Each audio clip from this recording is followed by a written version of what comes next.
You ever hear of the bait and switch? This is the classic. What they do, it's actually illegal, I think, if you go to like a car dealer and they say, hey, we've got, they'll advertise a car. Oh, yeah, we got this car. And it's like a really good deal, and you think, yeah, I'm going to go get that car today. You go in there and they're like, nope, sorry. Car's no longer available. That one's already sold. And I think I don't really know. It probably depends on where you are in the world, but I think they have to like say how many of them are for sale and all that sort of thing when they put those ads in. Anyway, the point is there's a very similar thing that happens in the market, and it's if you watch out for it and you know when it's happening, it can be a bit of a trap. But when you see it happening, it can be very exciting too. So I'll share with you how this works. What we're looking for here, first of all, what we're looking for here is a downtrend. Now, this was actually a downtrend even at this stage. Not only were the highs lower and the lows were lower, but you could have drawn like some sort of fancy trend line here and captured these touches right here, right? Here's the thing though. Once it did this is when people started to freak out. Now, I knew, because I follow the open position ratios, I knew that our pound yen was still well above 70. So I considered this to be a downtrend, and I was looking for a reason to sell, even though the numbers here were actually, or the chart here was actually quite directionless. Like, it seemed like it was going to maybe take out these highs over here. Like maybe that was what was going to happen. Interesting that we've had 3 kangaroo tails that have punctuated these last retracements. This one, and as you're going to see in a moment, another one. But anyway, so once it broke this trend line, some people are thinking, uh-oh, maybe it's going to go sideways or even maybe go up. But I knew from the open position ratios that I still wanted to be bearish, and 75% of the traders, or whatever it was back then, it was over 70, were still buying, so I wanted to be a seller. So that was okay. So I actually sold this kangaroo tail. I don't know if you can see. I sold here, essentially, somewhere around here. It went lower, and then it triggered my trade, got me in, it went lower, and then there was actually another one too. So this other one was over here. No, it's another account, but it's the same pair. So that was here. This is a 4-hour, so it looks a little bit different than that 6-hour chart I just showed you. By the way, if you want to see more of these trades, you should click the link below this video in the Small Account Big Profits course.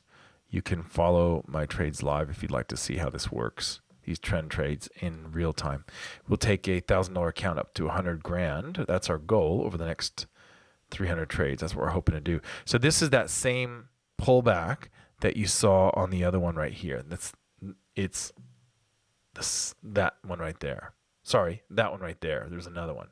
There's actually 2 trades here. The original trade was this one, and I just thought it was interesting that there was another one over here. I didn't take that one.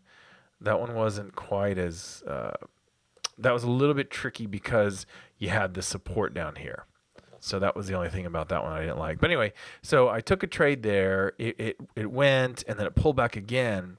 And so what I want to focus in on is this right here, because this is where people get in trouble.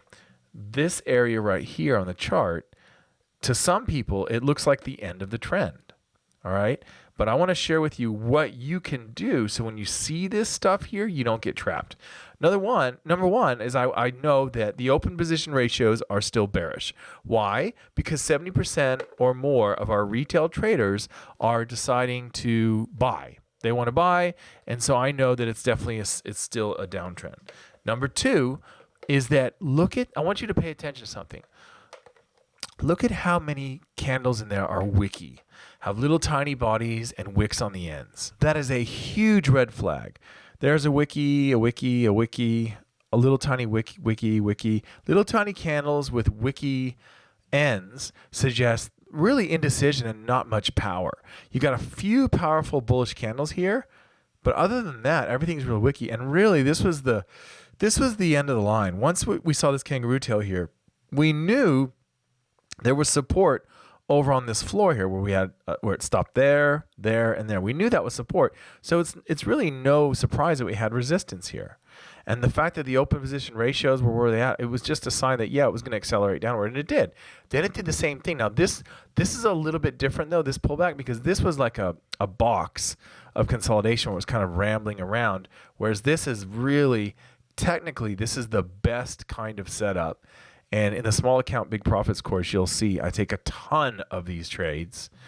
This right here is a trendy kangaroo tail, and it's a bearish flag. It's a very classic formation where in the midst of a trend, you get a little bit a counter trend move. And what's going to happen when you watch the open position ratios is they're actually going to peel back a bit. And the reason why not as many traders would be going long during that retracement is because they're actually taking profits. As funny as it sounds, what they're doing here is they're taking their profits as, because remember, they're buying here, they're buying here, they're buying here. They always think they've hit the floor, even though it's a downtrend. So then when it seems like they're right and they see just a little bit of action in their direction, this is when they start cashing out. And so that's when you actually see the open position ratios actually come down. So ironically, it's during the retracements that the open position ratio is down. So that's why this is like the perfect sentiment indicator when you see the market going, falling away, and there aren't as many traders going counter trend. It usually means that's because the trend is not as strong. And then when the trend gets really strong again, you get these really big bearish trend with the trend candles. What happens? Well, what happens is they start piling in hardcore, and the number ramps up, and then you see it go over 80. Over 80% of the traders are now buying, and so forth. So then we had another one right here. This is a classic. I'll show you on the other one because it's actually easier to see, I think, on the 4-hour. But this is a very common pattern here where you see the trend line pushes it down, and the support level is right here, 1, 2, 3, 4, 5 touches on support. And then usually what ends up happening is it just accelerates out of that. Sometimes it'll kangaroo tail here, so it'll break and then retouch it and go, but this one seems to have just gone. And that's pretty standard trend trading stuff. So hopefully when you see these pullbacks, if you follow the open position ratios, you'll know that it's just a pullback. If the number had fallen below 70, like let's say this number here, which is currently at 75% long on the pound yen, what if that had fallen down to, say, 62%? Well, if that were the case, then I would have assumed that this area right here was actually going to be either a directionless choppy market, or it was actually going to go higher.